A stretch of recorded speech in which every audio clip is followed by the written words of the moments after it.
Happy to be joined by UFC welterweight Joaquin Buckley, who wants all the smoke. He's calling everybody out. He's looking for a fight. What's up, Joaquin? How is it going? Man, same old vibes, just got in the room with my son right here watching Meet the Robinsons, so living the best life right now. Yeah, no, I see you on social media. You want to compete. You fought 4 times in 2022, right? Yeah, good money, you know what I'm saying? I'm trying to do that same thing, trying to repeat. So I'm trying to get two more in. Trying to get two more at the end of this year.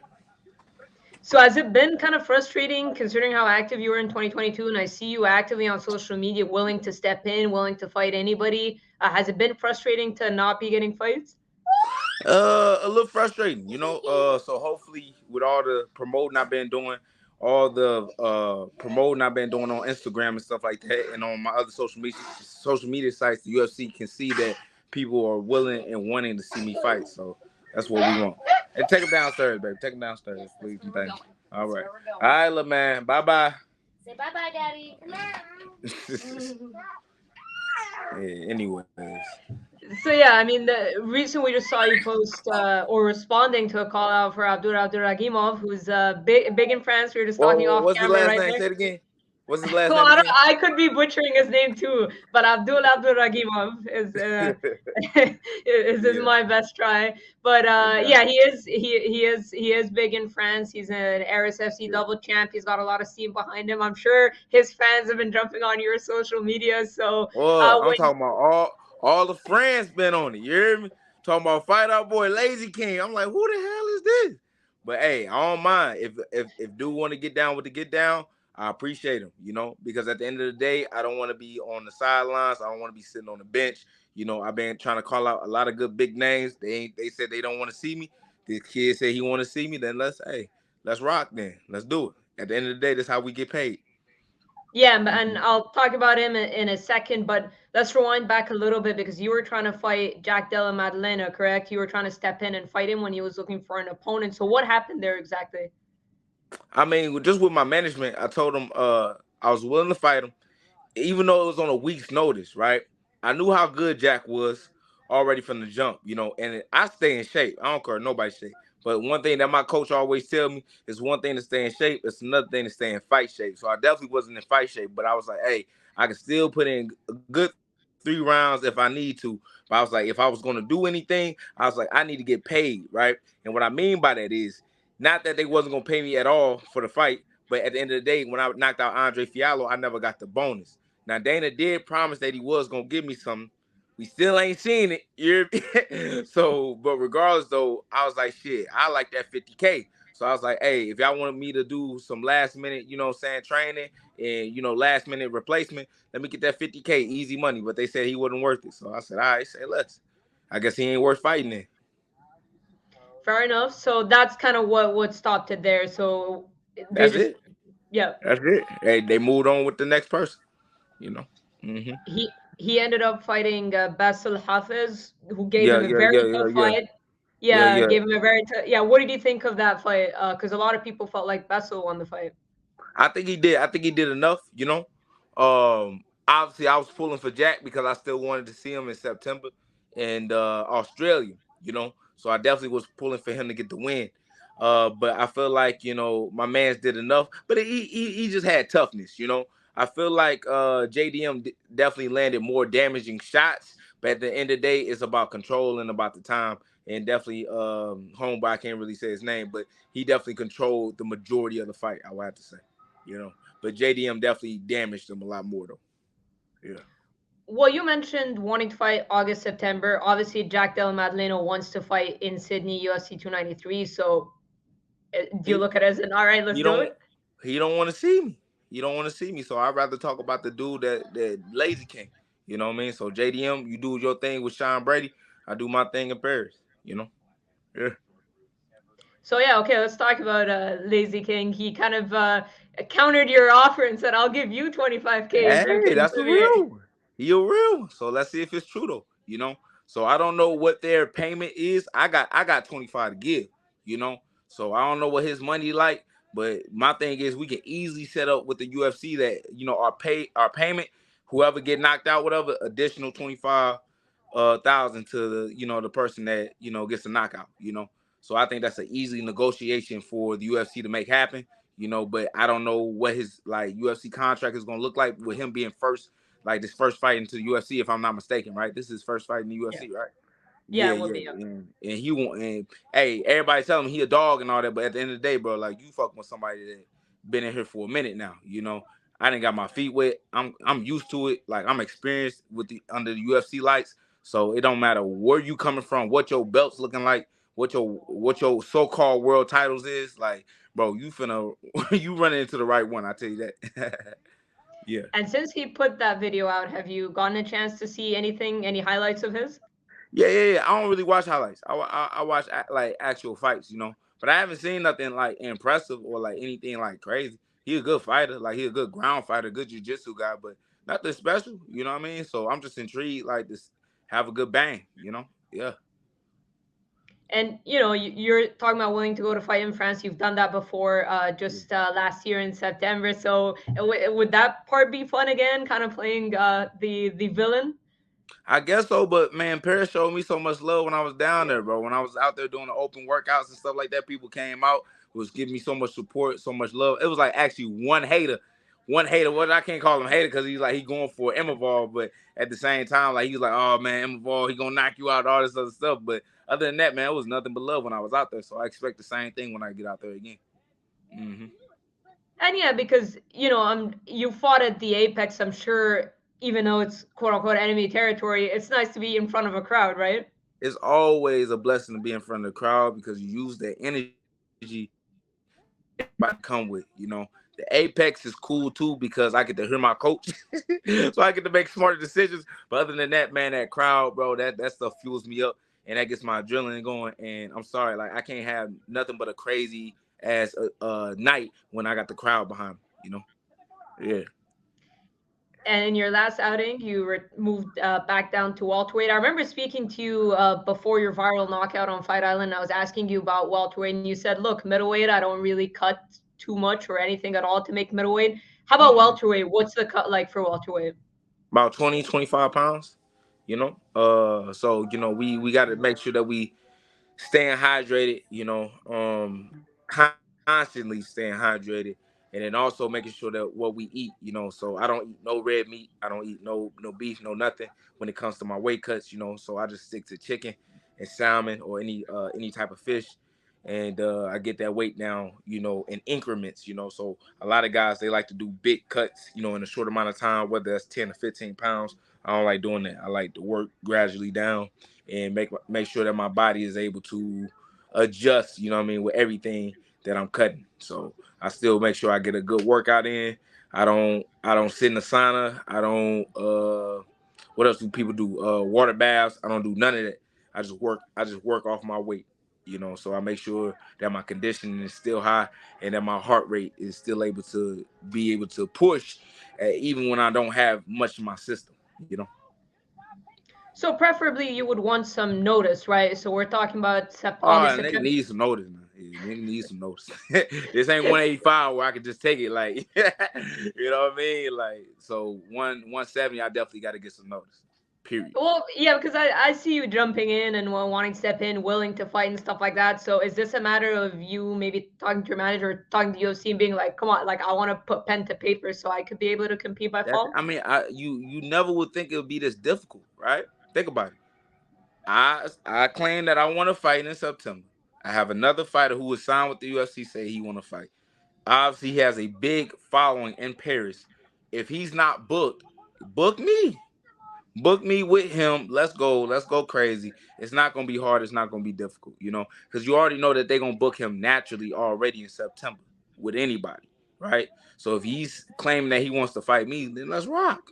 It shouldn't be that difficult at all. Be honest with you, it should be no manager involved, and it shouldn't be no matchmaking involved because we did the matchmaking. So the UFC's definitely should lock it in.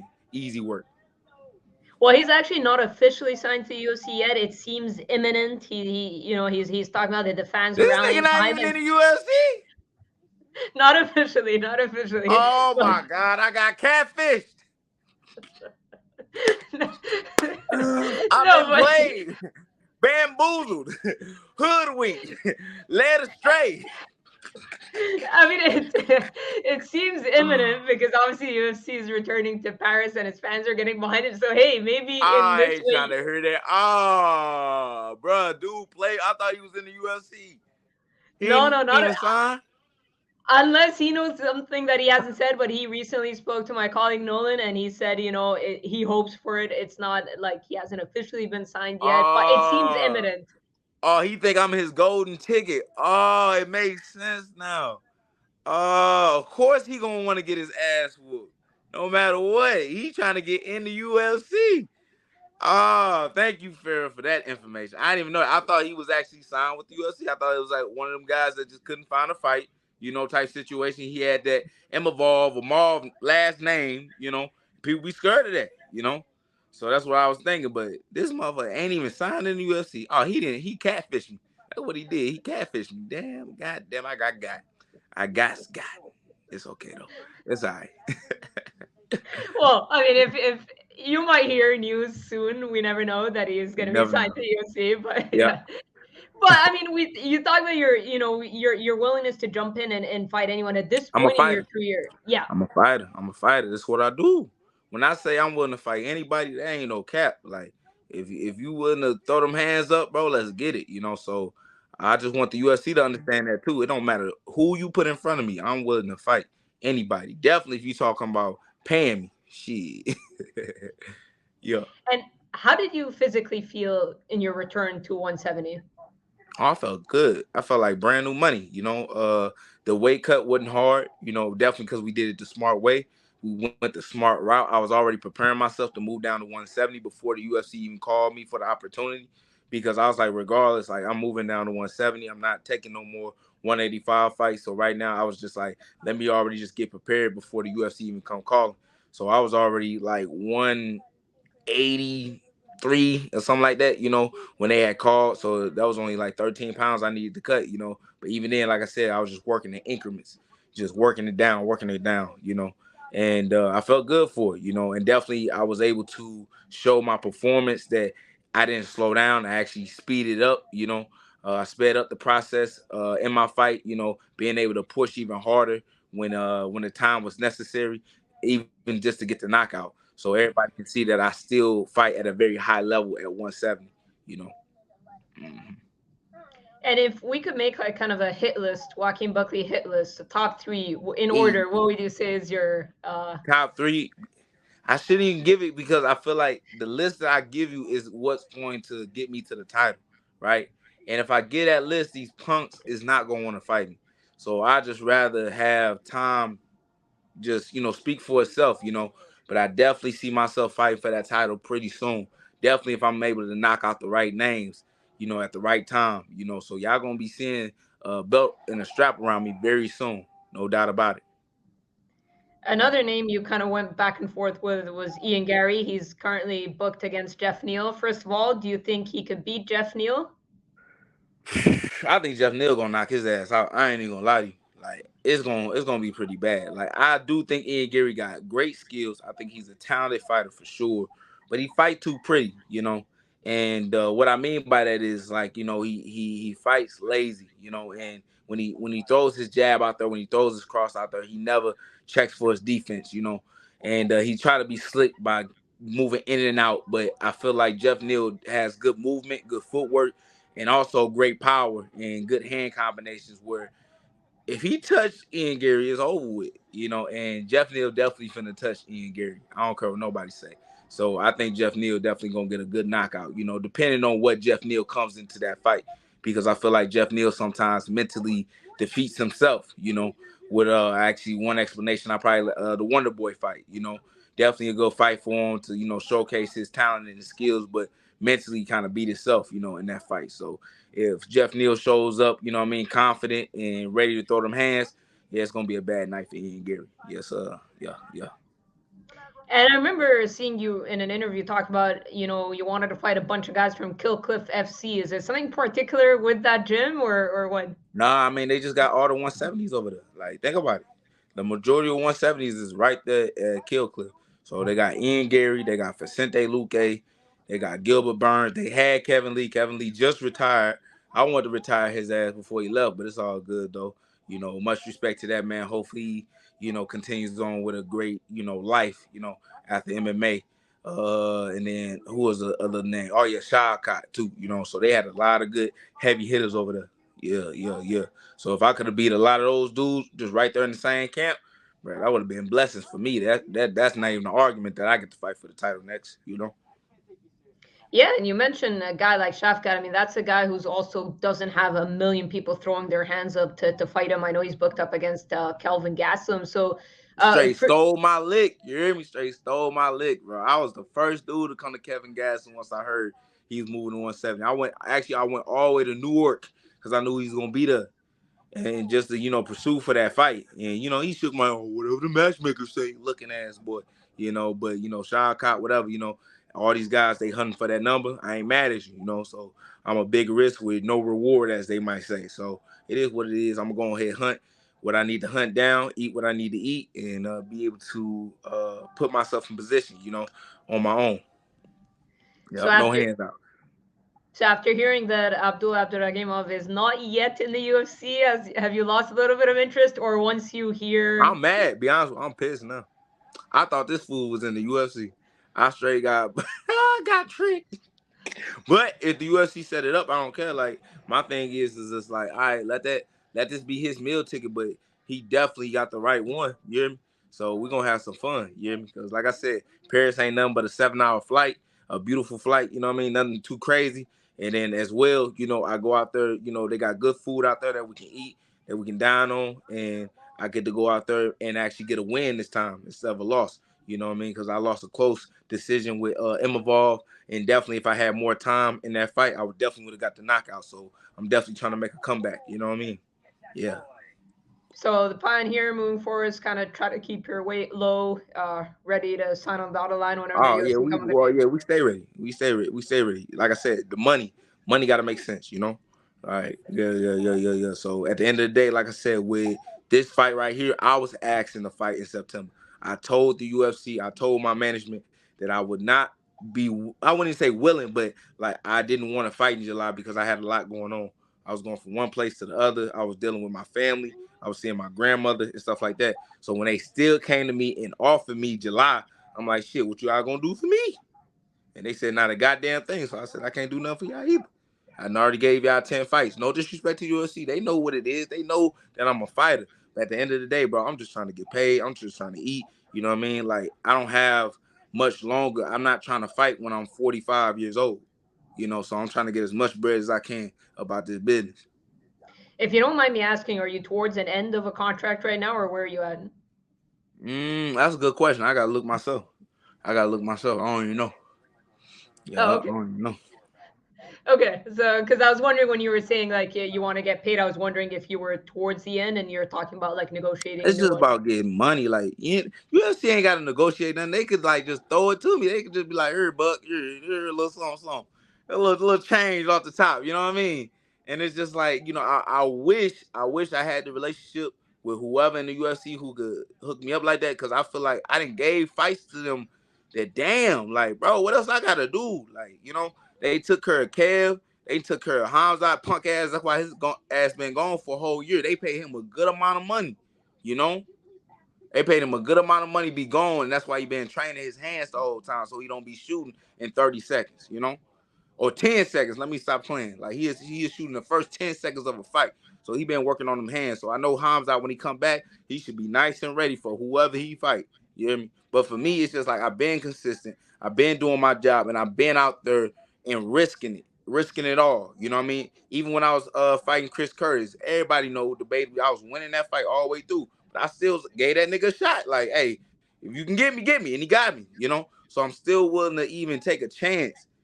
But y'all not willing to, show some love back, I just want some love back. And that love is just some money, some extra income. That's it.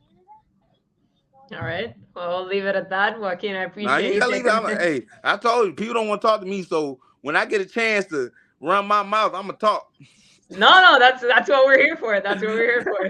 And if you have anything else to say, please. Yeah, man. Girl, you're going to be here for an hour. You don't want that. You're going to be here for a whole hour. You don't want that. Yeah. Well, hopefully we're gonna hear some news from you soon. Whether Yeah, Abdul yeah, in yeah. Paris, Jack Hopefully, Dillon. hopefully UFC sign this kid. If that's the case, thank you for that information. Didn't even know that at all. You know, but that's how y'all know I'm hungry, and that's how y'all know I'm willing to fight. Because, like I said, it don't matter who it is. I don't care. You say you want to get down with the get down. Let's do it then. Let's see what's cracking. Because I have no fear whatsoever. The worst didn't happen to me already. And I don't know. I think this kid got like what, one loss. One loss. I don't know how he got that loss, but other than that, it's just like, bro, you ain't fought nobody like me at the end of the day. And it's different being on my highlight reel because that shit can last forever. So, yeah. I remember I was there. Yeah. Well, Hakeem, thank you so much for your time. I Yeah. appreciate it, and hopefully we'll Of be course. hearing some news from you soon. Of course. Appreciate you. Thank you, Farah. Yeah, Thank you. absolutely.